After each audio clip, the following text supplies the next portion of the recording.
fun idea that I had recently was just this bouncy bento grids. You could say it's elasticy when I hover on it, and I thought it would be pretty cool to share with you guys. Maybe some people might like it. These are minimal interactions, so it's not really like a big interaction stuff, but it just makes your website, a little bit lively, and it's pretty easy to do. So let's quickly make it. The video is going to be short. Another thing before we start is if you go to my website and go to browse designs, you will be able to browse some of my designs that I've made, which maybe help you to create better websites. And you could see you could go to and check the products, which are most of them are free, and you could also check the post so that you could check the video and the tutorial. And you could see there are so many stuff that are available, and maybe you will get some inspirations for your website. And I have added like 80% of the stuff that are available on my products and blog page. So maybe also check the product and blog page too, so that you can see more stuff that are not available in the browse designs. So let's get started. First of all, let's create a container.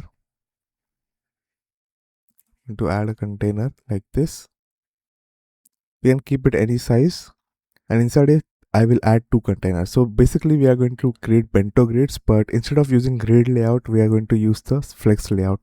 I actually have videos on my channel which shows how to create bento grids, and if you do not want to make just bouncy ones, you can actually use the grid options which are available here.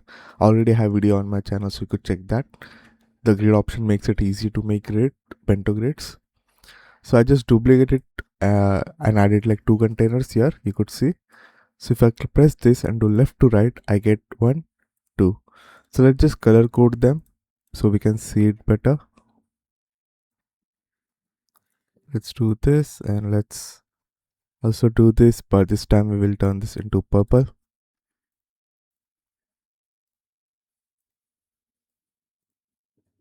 And I just gave them like border, so it looks a bit prettier.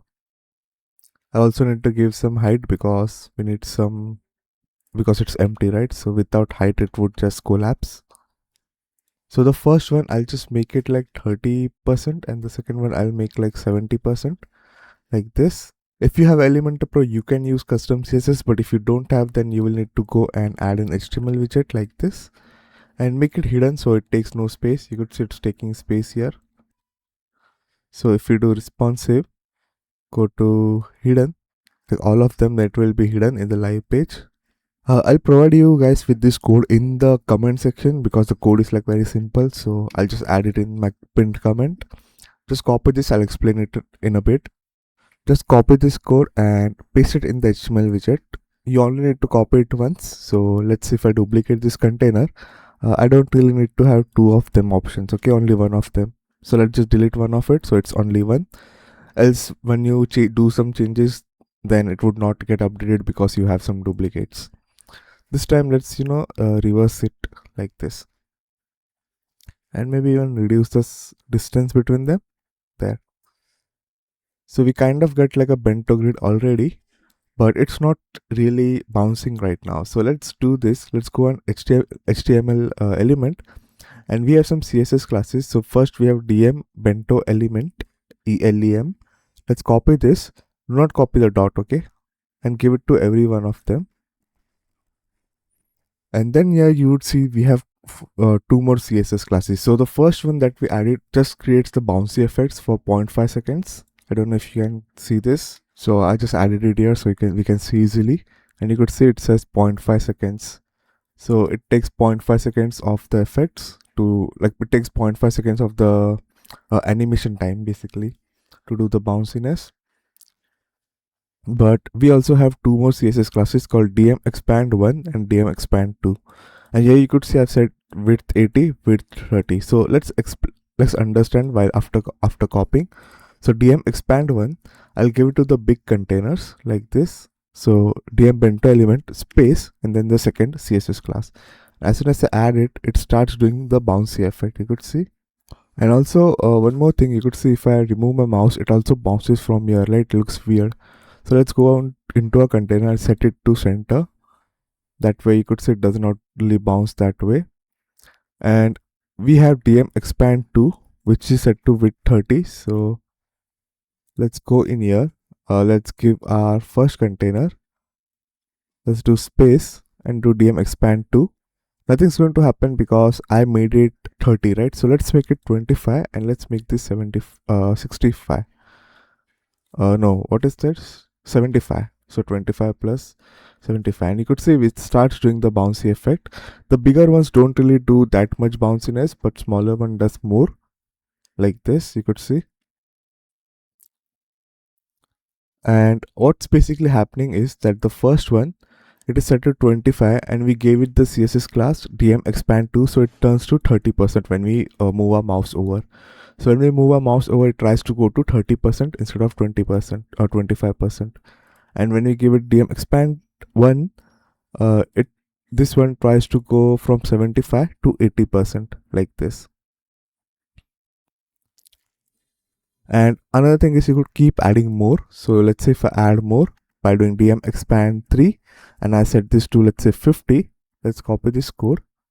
Let's add in our HTML and DM expand 3. I now give this one the DM expand 3 instead of DM expand 2.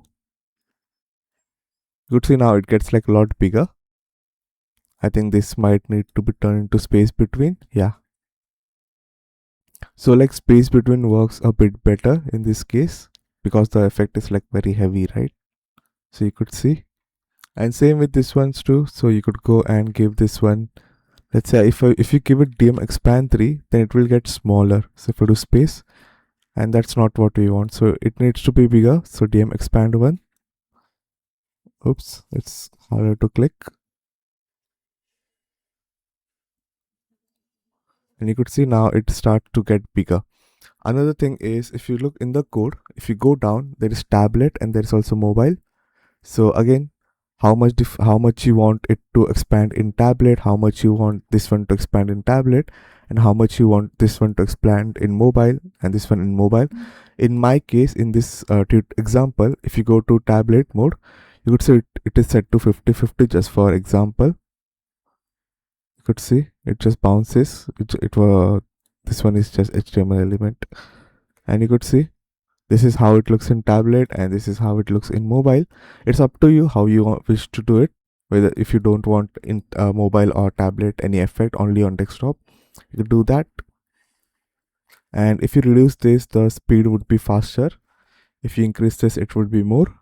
And if you want to reduce the elasticity, I would actually go and just use ChatGPT and ask it to like reduce it by copying this much part and asking the ChatGPT to like reduce the elasticity, because it's hard to actually visualize this in here.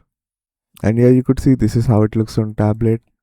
If you want, you could just make this go like top to bottom because you don't like it and turn this into 100, but then it will get smaller, right? So you need to go and set for the tablet as 100 and 100, which means like no difference.